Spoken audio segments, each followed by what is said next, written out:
Hi ಎಲ್ಲ ಎಲ್ರಿಗೂ ನಮಸ್ಕಾರ. ನಾನು ನಿಮ್ಮ ಪ್ರಜ್ವಲ್ಗೌಡ ಮಾತಾಡ್ತಾ ಇರೋದು. Welcome to Star Family YouTube channel. ಇವತ್ತಿನ ನಮ್ ಗೆಸ್ಟ್ ಯಾರಂತ ನೋಡೋದಾದ್ರೆ ಲೆಜೆಂಡ್ ಡೈರೆಕ್ಟರ್, ಮ್ಯೂಸಿಕ್ ಡೈರೆಕ್ಟರ್ ಆದಂತ ನಮ್ಮ ಪ್ರಣವ್ ಸತೀಶ್ ಅವರು. Sir, welcome to Star Family YouTube channel. Thank you sir, thank you. ಒಂದ್ಸಲ ಎಲ್ಲ ನಮ್ಮ ಫ್ಯಾಮಿಲಿಗೆ ವಿಶ್ ಮಾಡಿಬಿಡಿ.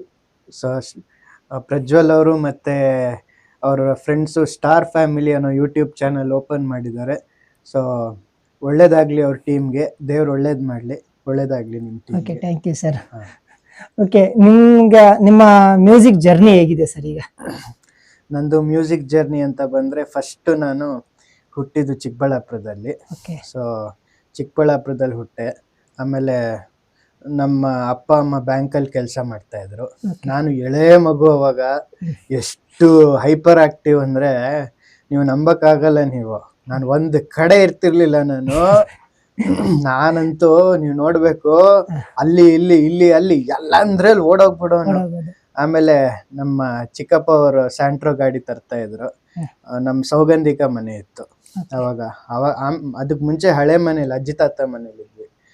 ಅಲ್ಲೇನಂದ್ರೆ ನಾನೇನಪ್ಪ ಅಂದ್ರೆ ಅವಾಗ ತುಂಬಾ ತೀಟೆ ಯಾರ ಹತ್ರನೂ ಮಾತಾಡ್ತಾ ಇರ್ಲಿಲ್ಲ ನಾನು. ಅಯ್ಯೋ ದೇವ್ರೇ, ನೋಡ್ಬೇಕು ನೀವು. ಅದಕ್ಕೆ ಆಮೇಲೆ ಒಂದ್ಸತಿ ನಮ್ಮ ಡಾಕ್ಟರ್ ಹತ್ರ ಹೋಗಿ ಹೇಳೋರು, ಅವ್ನು ನೋಡ್ತಾ ಇರಿ, ಬರ್ತಾ ಅವ್ನ ಮಾತು ಜಾಸ್ತಿ ಆಡ್ತಾನೆ ಬಿಟ್ಟು. ಆಮೇಲೆ ತೀಟೆ ಜಾಸ್ತಿ ಆಯ್ತು. ಫಸ್ಟ್ ನಾನು ವಾಸವಿ ಸ್ಕೂಲ್ಗೆ ಹೋಗ್ತಾ ಇದ್ದೆ. ಅದಾದ್ಮೇಲೆ ಬ್ರೈಟ್ ಇದ್ರಕ್ಕೆ ಹೋಗ್ತಾ ಇದ್ದೆ, ನ್ಯೂ ಹಾರೈಸನ್ ಸ್ಕೂಲ್ಗೆ ಹೋಗ್ತಾ ಇದ್ದೆ. ಆಮೇಲೆ ಬ್ರೈಟ್ ಪ್ರೈಮರಿ ಸ್ಕೂಲ್ಗೆ ಹೋಗ್ತಾ ಇದ್ದೆ. ಆಮೇಲೆ ಅಪ್ಪಗೆ ಬೆಂಗಳೂರಿಗೆ ಟ್ರಾನ್ಸ್ಫರ್ ಆಯಿತು. ಸೊ ಇಲ್ಲಿ ಬೆಂಗಳೂರಿಗೆ ಶಿಫ್ಟ್ ಆದ್ವಿ. ಆಮೇಲೆ ಭವ್ಯಪೂರ್ಣಕ್ಕೆ ಸೇರ್ಕೊಂಡೆ ನಾನು. ಅಲ್ಲಿ ನಮ್ಮ ಟೀಚರ್ ಸೀತಾ ಅವರು ಇದ್ರು. 1 ವರ್ಷ ಅಲ್ಲಿ 6 ತಿಂಗಳಲ್ಲಿ ಹೋದೆ. ಆಮೇಲೆ ನಮ್ಮ ಸಾಯಿರಾ ಬಾನು ಮೇಡಮ್ ಅವರು ನನ್ನ ಅಲ್ಲಿ ಸೇರಿಸ್ಕೊಂಡ್ರು. ಅವ್ರು ಪೂರ್ಣ ಸ್ಕೂಲಿಗೆ ಸೇರಿಸ್ಕೊಂಡ್ರು. ಆಮೇಲೆ ಅದಕ್ಕೆ ಮುಂಚೆ ಏನಪ್ಪ ಅಂದರೆ, ನಾನು ಸಿಕ್ಕಾಪಟ್ಟೆ ಒಂದ್ ಕಡೆ ಇರ್ತಿರ್ಲಿಲ್ಲ. ಹೌದು, ಒಂಥರ ರಬ್ಬರ್ ಬಾಲ್ ಇದ್ದಂಗೆ. ಅದೊಂಥರ ಬ್ಯಾಟಿಂಗ್ ಆಡಿದ್ರೆ ಬಾಲ್ ಮಾಡೋದು ಆ ತರ. ಅಯ್ಯಪ್ಪ, ನಮ್ ಜಯಶೀಲಾ ಮೇಡಮ್ ಅವರು ಪಾಠ ಹೇಳ್ಕೊಡ್ತಾ ಇದ್ರು, ಟ್ಯೂಷನ್ ಮಾಡ್ತಾ ಇದ್ರು ಅವಾಗ. ಆಮೇಲೆ ನಮ್ ಸುಮಿತ್ರಾ ಅಜ್ಜಿ ಅವರು ಕರ್ನಾಟಕ ಕ್ಲಾಸಿಕಲ್ ವೋಕಲ್ ಟೀಚರ್ ಆಗಿದ್ರು. ಅವರು ವೋಕಲ್ಸ್ ಹೇಳ್ಕೊಡ್ತಾ ಇದ್ರು. ಅದನ್ನ ಕೇಳಿ ಕೇಳಿ ಕೇಳಿ ಕೇಳಿ ಮ್ಯೂಸಿಕ್ಕು ನಾನೇನ್ ಗೊತ್ತಾ, ನಾನು ಫಸ್ಟ್ ಟ್ರೈನ್ ಡ್ರೈವರ್ ಆಗೋಣ ಅಂತಿದ್ದೆ.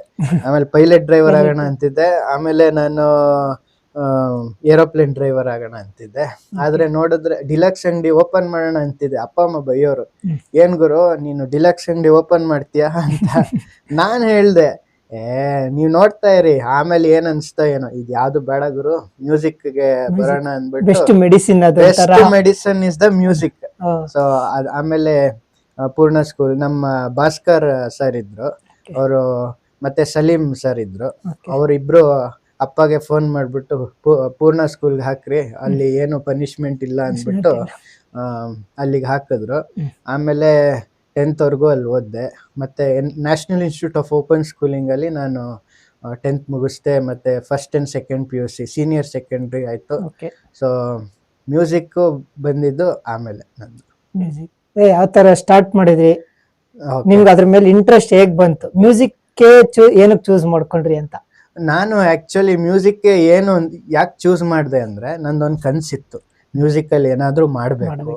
ನಾನು ಆ್ಯಕ್ಚುಲಿ ಫಸ್ಟ್ ಮ್ಯೂಸಿಕಲ್ಲಿ ನಾನು ಮ್ಯೂಸಿಕ್ ಡೈರೆಕ್ಟರ್ ಆಗಬೇಕು ಅಂತ. ಆ್ಯಕ್ಚುಲಿ ತಮಾಷೆ ಏನಂದರೆ, ಮುಂಚೆ ಒಂದ್ಸತಿ ನಮ್ಮ ಸ್ಕೂಲಲ್ಲೋ ಏನೋ ಇಂಟರ್ವ್ಯೂ ಮಾಡಿದ್ರು. ಅಲ್ಲಿ ಕೇಳೋರು, ನಿಂಗೆ ಏನು ಆಡೋಕ್ಕೆ ಇಷ್ಟ ಅಂದರೆ, ನಂಗೆ ಮಣ್ಣಲ್ಲಿ ಆಡೋಕ್ಕೆ ಇಷ್ಟ ಅಂದರೆ. ಅದು ತಮಾಷೆ ಅಂದರೆ ತಮಾಷೆ. ಆ್ಯಕ್ಚುಲಿ ಮ್ಯೂಸಿಕ್ ನಂಗೆ ಬ್ಲಡ್ಡಿಂದನೇ ಬಂತು. ಆ್ಯಕ್ಚುಲಿ ನಾನು ಫಸ್ಟ್ ಶುರು ಮಾಡಿದ್ದೆ ಕೀಬೋರ್ಡಿಂದ. ಆಮೇಲೆ ಗಿಟಾರ್ ಕ್ಲಾಸು ಸ್ಯಾಮ್ ಸರ್ ಹತ್ರ ಹೋಗ್ತಾ ಇದ್ದೆ ನಾನು. ಸಾಜನ್ ಸರ್ ಅಂತಿದ್ರು, ಅವ್ರ ಹತ್ರ ಹೋಗ್ತಾ ಇದ್ದೆ. ಆಮೇಲೆ ನನ್ನ ಮೊದಲನೇ ಟೀಚರ್ ಸುಮಿತ್ರಾ ಅಜ್ಜಿ, ಕರ್ನಾಟಕ ಕ್ಲಾಸಿಕಲ್, ಅವರಿಂದ ಸ್ಟಾರ್ಟ್ ಮಾಡಿದೆ. SJ ಪ್ರಸನ್ನ ಅವರು ಟೀಚರ್, ವಿದ್ಯಾರಣ್ಯಪುರಕ್ಕೆ ಹೋಗ್ತಾ ಇದ್ದೆ ನಾನು. ಆಮೇಲೆ ರಾಜೇಶ್ ಸರ್ ಮನೆಗೆ ಬರ್ತಾ ಇದ್ರು. ಕರ್ನಲ್ ಚಕ್ರವರ್ತಿ ಸರ್ ಹತ್ರ 5 ವರ್ಷ ನಾನು ಅವ್ರ ಜೊತೆ ಕೀಬೋರ್ಡ್ ಕಲಿತೆ. ಆಮೇಲೆ Vijayaranga sir Hindustani teacher, vocal teacher ಅವರು, ಕೀಬೋರ್ಡ್ ಹೇಳ್ಕೊಡ್ತಾ ಇದ್ರು. ಆಮೇಲೆ ಶ್ರೀನಿವಾಸ್ ಗರಗ್ ಸರ್ ಹತ್ರ ತಬ್ಲಾ ಕ್ಲಾಸ್ಗೆ ಹೋಗ್ತಾ ಇದ್ದೆ. ಮ್ಯಾಕ್ಸ್ವೆಲ್ ಸರ್ ಹತ್ರ ವೆಸ್ಟರ್ನ್ ಕ್ಲಾಸಿಕಲ್ ಕೀಬೋರ್ಡ್ ಕಲಿತಾ ಇದ್ದೆ. 6 ವರ್ಷ ಹೋಗಿದ್ದೀನಿ Bangalore school of music. Total ಹೌದು ಟೋಟಲ್ 6 ವರ್ಷ ನೀವು ಮ್ಯೂಸಿಕ್ ಗೆ ಹೌದು, ಕ್ಲಾಸ್ ಹೌದು. ಕೋಚಿಂಗ್ ತಗೊಂಡಿದ್ದೀರಾ. ಆಮೇಲೆ ಪ್ರವೀಣ್ ಡಿ ರಾವ್ ಸರ್ ಅದು ಒಂದು ಅಂತರ್ಧ್ವನಿ ಬ್ಯಾಂಡ್ ಇತ್ತು, ಅಲ್ಲಿಗೂ ಕೂಡ ನಾನು ಒಂದಷ್ಟು ದಿನ ಕೆಲಸ ಮಾಡಿದೆ ಅವ್ರ ಜೊತೆ. ಅಲ್ಲಿ ಏನಪ್ಪಾ ಅಂದ್ರೆ ಚಂದನಾ ಟಿವಿನಲ್ಲಿ ಒಂದು ಪ್ರೋಗ್ರಾಮ್ ಬರ್ತಾ ಇತ್ತು, ಸ್ಮರಣಾಂಜಲಿ ಅಂತ. ಅದು ಫಸ್ಟ್ ಇದು. ಆಮೇಲೆ ಉದಯ ಟಿವಿನಲ್ಲೆಲ್ಲ ಪರ್ಫಾರ್ಮ್ ಮಾಡಿದ್ದೀನಿ ನಾನು 2006 ಅಲ್ಲಿ. 6 ಅಲ್ಲಿ ನೀವು ಹೌದು, ತುಂಬಾ ಕಾಣಿಸ್ಕೊಬಿಟ್ಟಿದ್ದೀರಾ. ಈಗ ನಿಮ್ಗೆ ಎಷ್ಟು ವರ್ಷ? ನನ್ಗೆ ಇವಾಗ 29 ವರ್ಷ. 29 ಅಂದ್ರೆ 2006 ಅಂದ್ರೆ ಆಲ್ಮೋಸ್ಟ್ ಒಂದು 12-13. ಹೌದು, ಎಕ್ಸಾಕ್ಟ್ಲಿ ಅಷ್ಟು ವರ್ಷ. ಅವಾಗ್ಲೇ ನೀವು ಉದಯ ಟಿವಿಲಿ ಉದಯ ನಂಬರ್ 1 ಅಲ್ಲಿ ಇದ್ದಿದ್ದ ಚಾನಲ್. ಹೌದು, ನಂಬರ್ 1 ಚಾನಲ್. ಅಂದ್ರೆ ನೀವು ಅವಾಗ 6 ವರ್ಷ ಕಲ್ತಿರೋದಕ್ಕೆ ಇವತ್ತು ನೀವು ಸುಮಾರು ಮೂವೀಸ್ ಅಲ್ಲೆಲ್ಲ ಮ್ಯೂಸಿಕ್ ಡೈರೆಕ್ಟರ್ ಆಗಿ ಇವತ್ತು ನಾವು ನಿಮ್ಮನ್ನ ಇಂಟರ್ವ್ಯೂ ಮಾಡೋ ತರ. ಇಲ್ಲ, ನನಗೆ ಆಕ್ಚುಲಿ ತುಂಬಾ ಖುಷಿ ಇದೆ. ನಾನು ಅವಾಗ್ಲೂ ಅಷ್ಟೇ ಬಸ್ಸುಗಳೆಲ್ಲ ನೋಡೋನು. ಆ ಬಸ್ಸುಗಳು ಗ್ಲಾಸ್ ಎಲ್ಲ ನೋಡ್ತಾ ಇದ್ರೆ ನಾನು ಕೂತ್ಕೋಬೇಕು. ಅದೇನ್ ಹುಚ್ಚ ಆಸೆ ಅಂದ್ರೆ ಇವಾಗ ಬಸ್ಸುಗಳು ಅಂದ್ರೆ ಸ್ವಲ್ಪ ಓಕೆ ಅಷ್ಟೇ.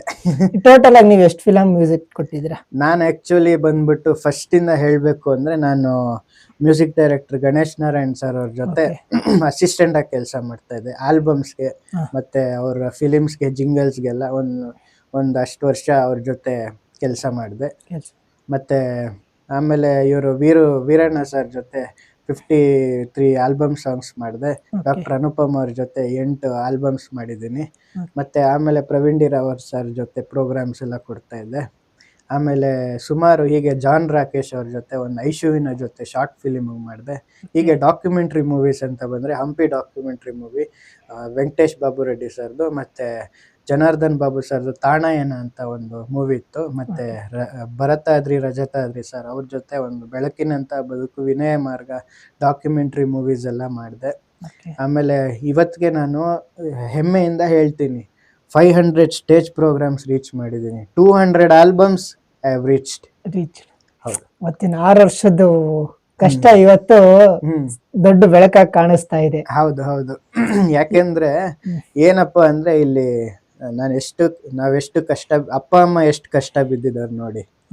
ಎಲ್ಲರ ಅಪ್ಪ ಅಮ್ಮನು ಮಕ್ಕಳು ಬೆಳಿಲಿ ಅನ್ನೋ ಆಸೆ ಇರುತ್ತಲ್ಲ, ಅದು ನಾವೇನಂದ್ರೆ ಪ್ರೀತಿಯಿಂದ ಮಾಡ್ಕೊಂಡು ಹೋದ್ರೆ ಇದು ಅದೇನಾಗತ್ತೆ ಅಂದ್ರೆ ಅವಾಗ ಖುಷಿ ಜಾಸ್ತಿ ಆಗುತ್ತೆ, ವಿದ್ಯೆ ಬರುತ್ತೆ.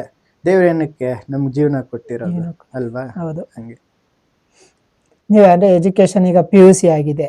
PUC ಅಷ್ಟೇನಾ ಇನ್ನೇನಾದ್ರೂ ಮುಂದೆ ಮಾಡಿದೀರಾ? ಇನ್ನು ಮಾಡಿದ್ದೀನಿ. Actually sound and audio engineering course ಅಲ್ಲಿ ಎಲೆಕ್ಟ್ರಾನಿಕ್ ಮ್ಯೂಸಿಕ್ ಪ್ರೊಡಕ್ಷನ್ ಮಾಡಿದೆ. ಮತ್ತೆ ಡಿಪ್ಲೊಮಾ ಕೋರ್ಸ್ ಮಾಡಿದೆ ಅದರಲ್ಲಿ. ಮತ್ತೆ 5th ಗ್ರೇಡ್ ಥಿಯರಿ ಮಾಡಿದೆ western classical Trinity Guild Hall ಅಲ್ಲಿ. ಮತ್ತೆ 8th ಗ್ರೇಡ್ ಪ್ರಾಕ್ಟಿಕಲ್ ಎಕ್ಸಾಮ್ ಮುಗಿಸ್ದೆ ವೆಸ್ಟರ್ನ್ ಅಲ್ಲಿ ಟ್ರಿನಿಟಿ ಗಿಲ್ಡ್ ಹಾಲ್ ಅಲ್ಲಿ. ಸೊ ಇದಾದ್ಮೇಲೆ ನಾನು ಸುಮಾರು ಒಂದಷ್ಟು ಆಲ್ಬಮ್ಸ್ ಕೆಲಸ ಮಾಡಕ್ ಸ್ಟಾರ್ಟ್ ಮಾಡಿದೆ. ಆಮೇಲೆ ಓದು ಮುಗಿಸಿದ್ಮೇಲೆ ಫುಲ್ ಟೈಮ್ ಮ್ಯೂಸಿಕ್, ಇನ್ನೇನು ಬೇಡ ನಂಗೆ ಮ್ಯೂಸಿಕ್ ಒಂದೇ ಸಾಕು. ಬೆಸ್ಟ್ ಫ್ರೆಂಡ್ ಆಗ್ಬಿಟ್ಟಿದೆ. ಈ music is the best medicine ಅಂತೀವಲ್ಲ. ಮತ್ತೆ ಪಿಯಾನೋ, ಮತ್ತೆ ಒಂದು 6 ತಿಂಗಳು ನಾನು ಓಲ್ಗಾ ಮೇಡಮ್ ಅವರು ಪಿಯಾನೋ ಟೀಚರ್ ಆಗಿದ್ರು, ಅವ್ರ ಪಿಯಾನೋ ಕ್ಲಾಸ್ಗೆ ಹೋಗ್ತಾ ಇದ್ದೆ. ಒಂದು 50% ಪಿಯಾನೋ ಕಲ್ತಿದ್ದೀನಿ. ಹೀಗೆ ಮೋತಾರ್ಗನ್ನು, guitar, flute, ಮೆಲೋಡಿಕಾ, harmonium, ಕಜ್ಜೂನು, drums, tabla, ಮೃದಂಗ, ಎಷ್ಟೆಲ್ಲ. ಇಲ್ಲ, ನಾನೀಗ ಏನು ಯೋಚನೆ ಮಾಡ್ತಾ ಇದ್ದೀನಿ ಅಂದ್ರೆ ನಮ್ ಜಸ್ಟ್ ಯಾವ್ದೋ ಟೆನ್ಷನ್ ಇದ್ದಾಗ 1-2 ಸಾಂಗ್ ಕೇಳಿದ್ರೆ ಒಂಥರ ರಿಲೀಫ್ ಆದಂಗ ಆಗುತ್ತೆ. ಯಾವಾಗ್ಲೂ ಇಲ್ಲೇ ಆಫೀಸಲ್ಲೇ ಇರ್ತೀರಾ, ಯಾವಾಗ್ಲೂ ಮ್ಯೂಸಿಕ್ ಅಲ್ಲೇ ಇರ್ತೀರಾ, ನಿಮ್ ಮೈಂಡ್ ಎಷ್ಟು ರಿಲೀಫ್ ಆಗಿದೆ, ಎಷ್ಟು ಫ್ರೀ ಮೈಂಡೆಡ್ ಆಗಿರ್ತೀರಾ ನೀವು ಅಂತ. ಸೊ ನನ್ಗೆ ಆಕ್ಚುಲಿ ಏನಪ್ಪಾ ಅಂದ್ರೆ ಮ್ಯೂಸಿಕ್ ಅಂತ ಬಂದ್ರೆ ಒಂದಷ್ಟು different types of varieties of music. ಅದ್ರಲ್ಲಿ ಬಂದ್ಬಿಟ್ಟು ನಿಮ್ಗೆ relaxation music, that is the best music ever you can. ಇದು ಯಾಕಂದ್ರೆ ಎಷ್ಟೋ ಜನ ನೀವು ನೋಡಿ ತಮಟೆ ಮ್ಯೂಸಿಕ್ ಅಂತೀವಿ. ತಮಟೆ ಮ್ಯೂಸಿಕ್ ಚೆನ್ನಾಗಿರುತ್ತೆ, ಅದು ಯಾವಾಗ ಅಂದ್ರೆ ಕುಣಿಬೇಕಾದಾಗ ಅದು ಚೆನ್ನಾಗಿರುತ್ತೆ. ನಮ್ಗೇನ್ ಬೆಸ್ಟ್ ಮೆಡಿಸನ್ ಅಂದ್ರೆ ನಮ್ಗೆ ಒಂದು ಇವಾಗ ನೀವೇ ನೋಡಿ, ಇವಾಗ ರಿಲ್ಯಾಕ್ಸೇಷನ್ ಮ್ಯೂಸಿಕ್ ಅಂದ್ರೆ ಮೆಡಿಟೇಟಿವ್ ಮ್ಯೂಸಿಕ್, ಅದು ಕೇಳ್ತಾ ಇದ್ರೆ ನಿದ್ದೆ ಬರ್ತಾ ಇರುತ್ತೆ, ಯಾವುದೋ ಒಂದು ಲೋಕಕ್ಕೆ ಹೋಗ್ಬಿಡ್ತೀರ ಅಲ್ವಾ. ಒಂದಷ್ಟು ಅದನ್ನು ಮಾಡಿದ್ದೀನಿ, ಮೆಡಿಟೇಷನ್ ಮ್ಯೂಸಿಕ್ ಎಲ್ಲಾನು ಮಾಡಿದ್ದೀನಿ. ಓಕೆ. ನಮ್ಮ ಡಾಕ್ಟರ್ ಗೋಪಕುಮಾರ್ ಸರ್ಗೆ ಒಂದು ಮೆಡಿಟೇಷನ್ ಮ್ಯೂಸಿಕ್ ಮಾಡಿಕೊಟ್ಟೆ. ಹೀಗೆ ಹಲವಾರು ಸುಮಾರು ಮಾಡಿದ್ದೀನಿ. ಪ್ಲಾನೆಟ್ಸ್ದು, ಸ್ಪಾರ್ಕ್ಲಿಂಗ್ ಸ್ವರ ಸಂಗಮ, ಪರ್ಸ್ನಲ್ದು, ಟ್ರಿಬ್ಯೂಟ್ ಟು ಮೌಂಟನ್ಸು. ಸೊ ಮತ್ತೆ ಅರ್ಪಿತಾ ಜಗದೀಶ್ ಅವ್ರ ಜೊತೆ ಮತ್ತೆ ಸುರೇಶ್ ಅವ್ರ ಜೊತೆ ಒಂದು ಹಾಡು ಮಾಡಿದ್ದೀನಿ. ಯುಗಾದಿಗೆ ಒಂದು ಹಾಡು ಮಾಡಿದೆ, ಯುಗಾದಿಗೆ. ಯುಗಾದಿಗೆ. ಸೊ ಈ ಥರ